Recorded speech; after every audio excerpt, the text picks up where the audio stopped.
समजा एक व्यक्ती आहे जी आत्ताच खूप कठीण वर्कआउट करून जिममधनं बाहेर आलीये.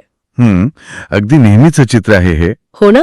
आणि मग आरोग्याची अत्यंत काळजी घेणारी ती व्यक्ती नाश्त्याला एक अतिशय महागडी आणि सर्व पोषक तत्वांनी परिपूर्ण अशी फ्रूट आणि मिल्क स्मूदी पिते. अच्छा, म्हणजे फळ आणि दुधाचं मिश्रण. अगदी तेच. आता वरवर पाहता हे एकदम उत्तम आणि निरोगी वाटतं, बरोबर? हो, कोणालाही तसंच वाटेल. पण जर असं समोर आलं की हीच अतिशय आरोग्यदायी वाटणारी स्मूदी शरीरात गेल्यावर थेट विष किंवा विषारी घटकांमध्ये रूपांतरित होत आहे तर? अरे बापरे, हे ऐकायला नक्कीच धक्कादायक वाटेल. पण कसं आहे, आधुनिक जीवनशैलीत आपण नकळतपणे अशा अनेक गोष्टी करत असतो. म्हणजे आपल्याला वाटतं आपण चांगलं खातोय. नेमकं तेच. त्या गोष्टी वरवर खूप हेल्दी वाटतात, पण प्रत्यक्षात त्या आपल्या शरीराच्या मूळ प्रक्रियांशीच कुठेतरी संघर्ष करत असतात.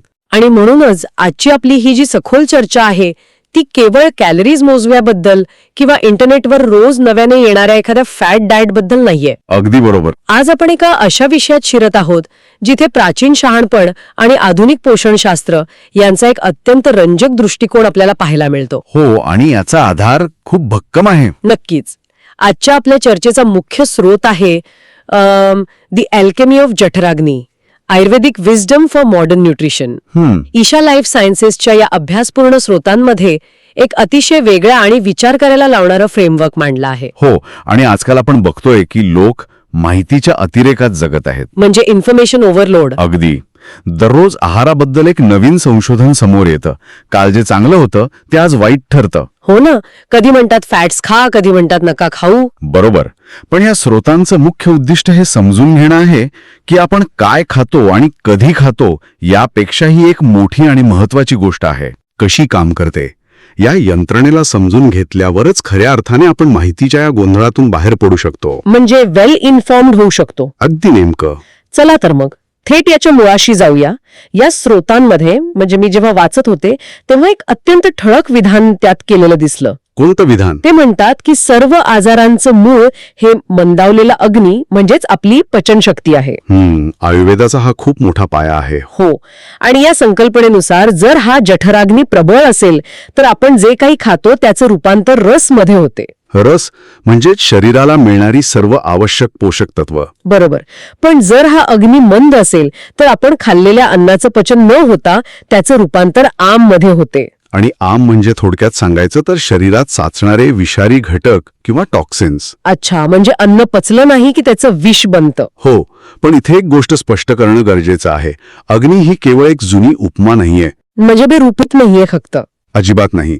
आधुनिक विज्ञानाच्या भाषेत सांगायचे तर आपलं चयापचय म्हणजेच मेटाबॉलिझम, पोटातील विविध एन्झाईम्स आणि गॅस्ट्रिक ज्युसेस, एवढंच नाही तर आपला गट मायक्रोबायोम या सर्वांची एकत्रित कार्यक्षमता म्हणजे हा जठराग्नी. अच्छा, म्हणजे ही पूर्ण सिस्टीम आहे. बरोबर. जेव्हा ही सिस्टीम योग्य प्रकारे काम करत असते तेव्हा अन्नाचे पूर्णपणे विघटन होऊन त्यातील प्रथिने, जीवनसत्वे रक्तात शोषली जातात, ज्याला आपण मगाशी रस म्हटलं. हे समजून घेण्यासाठी मला एक शेकोटीचं उदाहरण खूप चपखल वाटतं. म्हणजे मी एक विचार करत होते. सांगा ना. समजा जंगलात एक शेकोटी पेटवली आहे पण तिची आग खूपच बारीक आणि क्षीण आहे. अगदी छोटीशी आग. हो. आणि तिथे असा विचार केला गेला की चला या शेकोटीत एकदम उत्तम प्रतीचा लाकडाचा एक मोठा आणि जड ओंडका टाकूया. म्हणजे आग मोठी होईल असा विचार करून. हो ना. पण प्रत्यक्ष काय होतं? ती छोटीशी आग तो मोठा ओंडका जाळूच शकत नाही. बरोबर. आग विझून जाईल. कारण या प्रक्रियेला अगदी अचूकपणे लागू पडतं. आपण अनेकदा याच भ्रमात असतो की जर सर्वात महागडे आणि सुपरफूड मानले जाणारे अन्न खाल्ले तर शरीर आपोआप निरोगी होईल. हो, म्हणजे लोक खूप महागडे पदार्थ आणून खातात. पण तो लाकडाचा ओंडका कितीही उत्तम असला तरी शेकोटीची आग जर मंद असेल तर केवळ धूरच होणार. अच्छा. अगदी तसेच कितीही पौष्टिक बदाम, अक्रोड किंवा परदेशी सालड खाल्ले तरी तो जठराग्नी जर प्रबळ नसेल तर त्या अन्नाचे रसमध्ये रूपांतर होणं अशक्य आहे. थांबा. हे थोडं पचायला जड जातंय. का बरं? कारण आपण कायम ऐकत आलोय की कच्च्या भाज्या, नट्स किंवा सॅलड हे शरीरासाठी उत्तमच असतात. मग ते शरीरात जाऊन विष कसं काय बनवू शकतं? एक अत्यंत पौष्टिक गोष्ट अचानक शरीरासाठी घातक कशी ठरू शकते? हे तर आपल्या आतापर्यंतच्या समजुतीला पूर्णपणे छेद देणार आहे. हाच तर या चर्चेचा गाभा आहे. जेव्हा आपण म्हणतो की अन्नाचे रूपांतर आम मध्ये होते तेव्हा आधुनिक वैद्यकीय भाषेत त्याचे नेमके काय होते ते आपण पाहूया. हो, सांगा ना. जेव्हा पचनशक्ती कमकुवत असते तेव्हा अन्नाचे पूर्णपणे विघटन होत नाही. हे अर्धवट पचलेले अन्न, ज्याला अनडायजेस्टेड फूड पार्टिकल्स म्हणतात, ते आतड्यांमध्ये तसेच पडून राहते. आणि मग तिथे ते सडायला लागतं का? अगदी बरोबर. तिथे त्याचे किणवण म्हणजेच फर्मेंटेशन सुरू होते.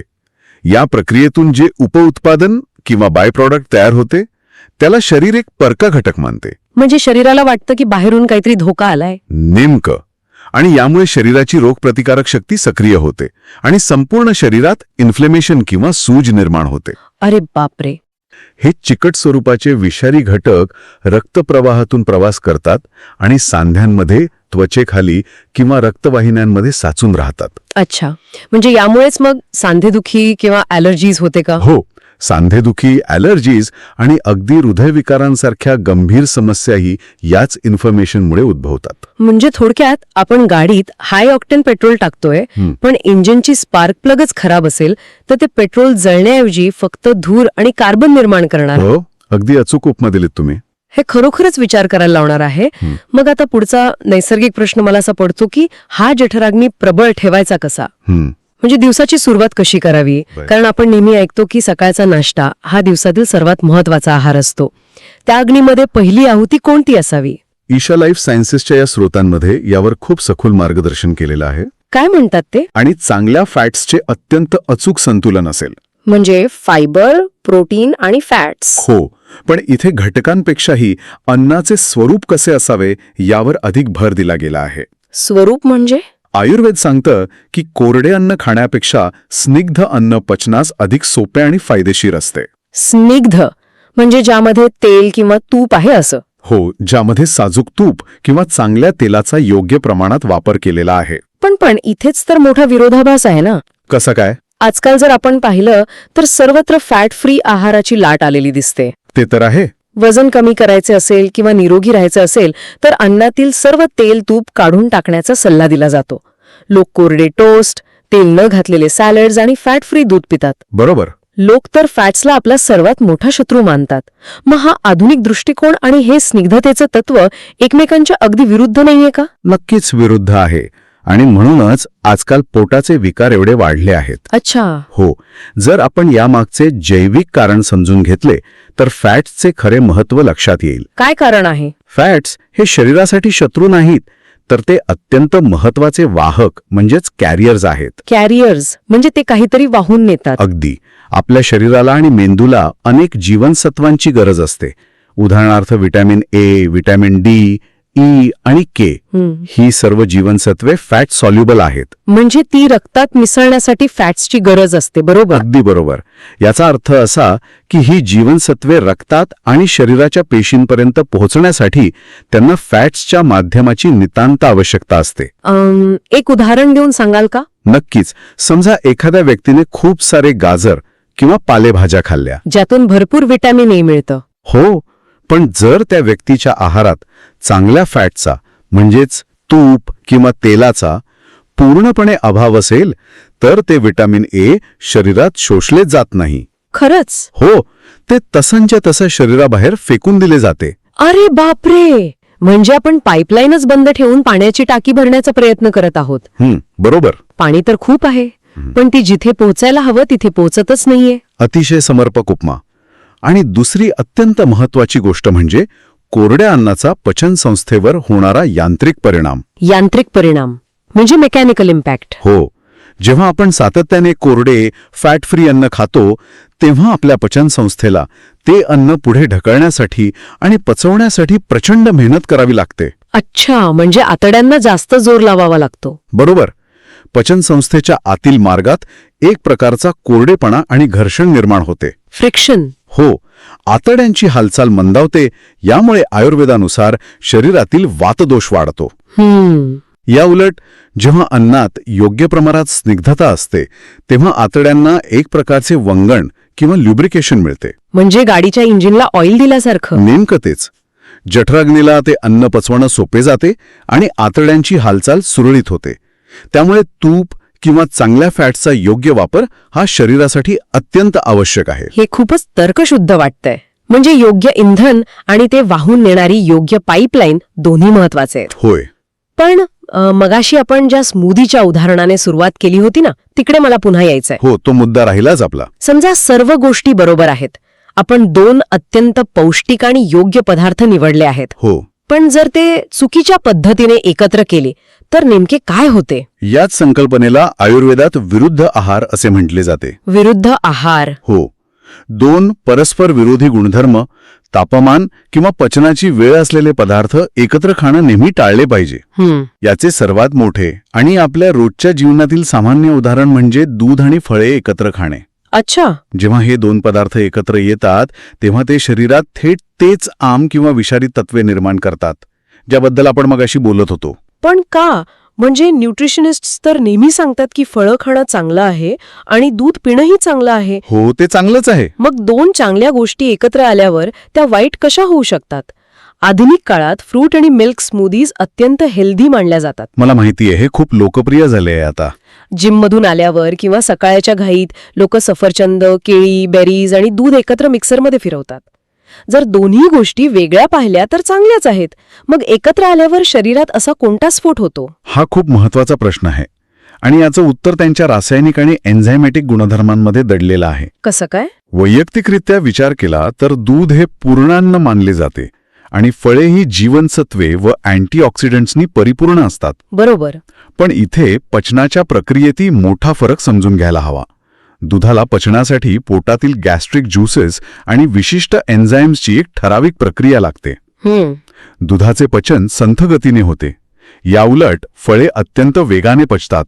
बहुतांश फळांमध्ये नैसर्गिक आम्लता किंवा सायट्रिक ॲसिड असते. म्हणजे एकीकडे संथ गतीने पचणारं दूध आणि दुसरीकडे वेगाने पचणारी आम्लयुक्त फळं. अगदी बरोबर. जेव्हा आपण दूध आणि फळे एकत्र करतो तेव्हा फळांमधील आम्लतेमुळे दूध पोटात जाऊन त्वरित फाटते. फाटतं? म्हणजे जसं बाहेर दूध नासतं तसं? हो, कर्डलिंग होतं. आता विचार करा, पोटातील जठराग्नीला फळे वेगाने पचवायची आहेत, पण त्याचवेळी फाटलेलं दूध पचवण्यासाठी वेगळ्या एन्झाईम्सची गरज आहे. अरे बापरे. ही परस्पर विरोधी मागणी जठराग्नीला पूर्णपणे गोंधळात टाकते. एन्झाईम्सचा हा संघर्ष पचनाची प्रक्रिया पार बिघडून टाकतो. तर होतं तसं काहीसं. बरोबर. आणि या चुकीच्या प्रक्रियेमुळे अन्नाचे शुद्ध रस मध्ये रूपांतर होण्याऐवजी ते अन्न पोटात अधिक काळ पडून राहते आणि सडायला लागते. आणि मग त्यातून तो आम तयार होतो. हो, लोक विचार करत असतात की ते एक अत्यंत आरोग्यदायी स्मूदी पीत आहेत, पण प्रत्यक्षात ते नकळतपणे शरीरात एक विषारी रसायन तयार करत असतात. हे विष हळूहळू रक्तप्रवाहात मिसळते आणि मग कोणत्याही स्पष्ट कारणाशिवाय त्वचेवर रॅशेस येणे, ॲलर्जी होणे, पोट सतत फुगलेले राहणे म्हणजे ब्लोटिंग. हो, आणि दिवसभर सुस्ती वाटणे यांसारख्या समस्या सुरू होतात. म्हणूनच घटक कितीही चांगले असले तरी विरुद्ध आहार टाळणे हे अत्यंत महत्वाचे आहे. हे खरोखरच डोळे उघडणारं आहे. म्हणजे केवळ घटक चांगले असून उपयोग नाही, त्यांची सांगड घालता येणे, त्यांचे रसायनशास्त्र समजणे ही एक कला आहे. नक्कीच. परिणाम केवळ आपल्या पोटापुरते किंवा शारीरिक पातळीपुरते मर्यादित नाहीत. नाही, अजिबात नाही. ते त्याहून अधिक खोलवर जातात. ईशा लाईफ सायन्सेसच्या तज्ज्ञांनी यातूनच आदर्श दिनचर्या आणि अन्नाचा मनावर कसा परिणाम होतो हे अतिशय सखोलपणे मांडले आहे. हो, आपल्या संस्कृतीत अन्न हेच पूर्ण ब्रह्म असं म्हटलं जाते. आपण लहानपणापासून ऐकतोय हे. या एका वाक्यात प्रचंड मोठा अर्थ दडलेला आहे. या तत्वानुसार आपण जे काही खातो त्याचा परिणाम केवळ आपल्या भौतिक शरीरावरच नाही, तर थेट आपल्या मनावर, आपल्या विचारांवर आणि आपल्या भावनेवरही होतो. अच्छा. आधुनिक विज्ञान आता याला गट ब्रेन ॲक्सेस ह्या नावाने ओळखू लागलं आहे. हे ऐकल्यावर माझ्या मनात एक वेगळाच विचार येतोय. कोणता? आपण अन्नाकडे नेहमी शरीरासारख्या इंजिनाचे केवळ इंधन किंवा फ्यूल म्हणून पाहतो. जसं गाडीत पेट्रोल टाकलं की ती धावते, तसं शरीरात कॅलरीज टाकल्या की ते चालतं. बरोबर. मानसिक अवस्थेचे प्रोग्रामिंग करणारे कोड मानले तर. अरे वा, ही खूप छान संकल्पना आहे. म्हणजे आपण जे खातो तो एक प्रकारचा सॉफ्टवेअर अपडेट आहे, जो ठरवतो की आपलं मन कसं काम करेल, आपले विचार किती स्पष्ट असतील. अतिशय सुंदर आणि अचूक विचार आहे हा. जर आपण या संपूर्ण चर्चेचा आणि या स्रोतांचा गोषवारा मांडला तर हेच लक्षात येते. जेव्हा आपला जठराग्नी प्रबळ असतो, आपण योग्य स्निग्ध आहार घेतो आणि विरुद्ध आहार टाळतो, तेव्हा अन्नाचे शुद्ध रस मध्ये रूपांतर होते. आणि मग या रसातून शरीराला केवळ ऊर्जाच मिळत नाही, तर गट ब्रेन ॲक्सिसद्वारे मेंदूपर्यंत योग्य सिग्नल्स जातात. सेरोटोनिन सारखी संप्रेरके योग्य प्रमाणात तयार होतात. जे मूड चांगलं ठेवतात. हो, आणि सर्वात महत्वाचे म्हणजे मन शांत, सात्विक आणि एकाग्र होते. विचारांमध्ये स्पष्टता येते. आणि याच्या उलट जेव्हा होतं, म्हणजे जेव्हा अग्नी मंद असतो, जेव्हा पचन बिघडते आणि शरीरात आम किंवा विषारी घटक तयार होतात, तेव्हा शरीर त्या इन्फ्लमेशनशी लढण्यात आपली सर्व ऊर्जा खर्च करते. अच्छा. मेंदूपर्यंत चुकीचे सिग्नल जातात. शरीर तर आजारी पडतेच, पण मनही अत्यंत अशांत, चिडचिडे आणि सुस्त होते. म्हणजे ज्याला आजकाल आपण ब्रेन फॉग म्हणतो. नेमकं तेच. सतत एक प्रकारची मानसिक गुंतागुंत किंवा गोंधळ जाणवणे हे थेट पोटातील त्या आमशी जोडलेले असते. बापरे. म्हणजे जेव्हा एखाद्या व्यक्तीला विनाकारण नैराश्य आल्यासारखे वाटते किंवा कामावर लक्ष केंद्रित करता येत नाही, तेव्हा त्याचा संबंध केवळ कामाच्या तणावाशी नसून थेट पोटातील अग्नीशी आणि सकाळी खाल्लेल्या त्या चुकीच्या नाश्त्याशी किंवा विरुद्ध आहाराशी असू शकतो. 100%. म्हणूनच आपण काय खातो यासोबतच ते आपल्या जठराग्नीला पचेल की नाही आणि त्याचे रसमध्ये रूपांतर होईल की आममध्ये याचा विचार करणे मानसिक आरोग्यासाठीही तितकेच महत्वाचे आहे. आजच्या या सखोल चर्चेतून खरोखरच अनेक महत्वाच्या गोष्टींचा उलगडा झाला आहे. हो, मलाही असं वाटतं. सर्व लक्ष केवळ काय खातो आणि किती कॅलरीज खातो यावर न ठेवता आपला जठराग्नी कसा आहे यावर लक्ष केंद्रित करणं ही खरोखर काळाची गरज आहे. अगदी बरोबर. नाश्त्यात प्रथिने आणि फायबर सोबत चांगल्या फॅट्सचा जाणीवपूर्वक वापर करणे, कोरडे आणि फॅट फ्री अन्नाऐवजी तूप तेलाचा योग्य वापर असलेले स्निग्ध अन्न खाणे, जेणेकरून जीवनसत्वे शोषली जातील. हो, आणि पचन संस्थेला वंगण मिळेल. आणि सर्वात महत्वाचे म्हणजे दूध आणि फळांसारखा परस्पर विरोधी म्हणजेच विरुद्ध आहार टाळणे अत्यंत गरजेचे आहे, जेणेकरून शरीरात विषारी घटक तयार होणार नाहीत. आणि हे छोटे वाटणारे बदल केवळ शारीरिक पातळीवरच नाही, तर आपली मानसिक स्पष्टता आणि संपूर्ण जीवनमान उंचावणारे आहेत. अगदी खरंय. तर या सखोल चर्चेच्या शेवटी विचार करण्यासाठी एक अतिशय महत्वाचा प्रश्न मी इथे सोडून जाते. आपण आता पाहिलं की आपला जठराग्नी आणि अन्नाचे पचन आपल्या शारीरिक आणि मानसिक स्थितीला कसे आकार देते. त्या शेकोटीच्या उदाहरणाची पुन्हा एकदा आठवण करा. हो, ती लहान शेकोटी. आधुनिक जीवनशैलीत कामाच्या ताणतणावातून किंवा केवळ सवय म्हणून दिवसातील अनेक वेळा जे सतत आणि विनाकारण स्नॅकिंग केलं जातं, म्हणजे थोडे चिप्स, थोडे बिस्किट्स, परत कॉफी. हो, त्यामुळे त्या शेकोटीवर सतत बारीक लाकडे तर टाकली जात नाहीयेत ना. या सततच्या स्नॅकिंगमुळे नकळतपणे पचनाच्या अग्नीला विश्रांतीच मिळत नाहीये. हा खूप महत्वाचा मुद्दा आहे. आणि कदाचित त्यामुळेच आजच्या वेगवान जगात आपल्या सर्वांचीच मानसिक स्पष्टता आणि एकाग्रता धूसर होत नसेल ना. आपल्या पोटातील अग्नीला खरोखरच विश्रांतीची आणि योग्य वेळेची गरज आहे का यावर नक्की विचार व्हायला हवा.